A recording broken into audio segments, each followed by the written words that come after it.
Does this look like a kitchen to you? It doesn't, but it's gonna. We will have a massive island here. We are currently sitting at about 3 weeks of demolition. A ton of progress has been made here. This will be the future dining room. This is where the kitchen used to be. Here is going to be where the casual dining area is going to be. We're going to turn this fireplace area into something of absolute beauty and elegance, as well as a great family room sitting area for them to enjoy one another and watch the game. And finally, the primary suite. This is going to be a glorious space. You can see that the demolition is well underway. I am now in the primary ensuite, selfie stick mode engaged. Tons of progress here, getting all of the drywall and all of the finishes taken down.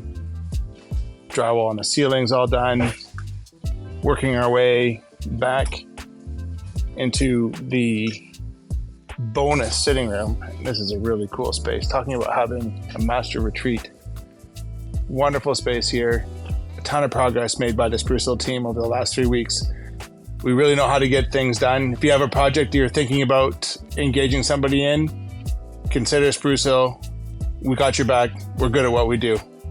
Thanks for taking the time. Have a great day.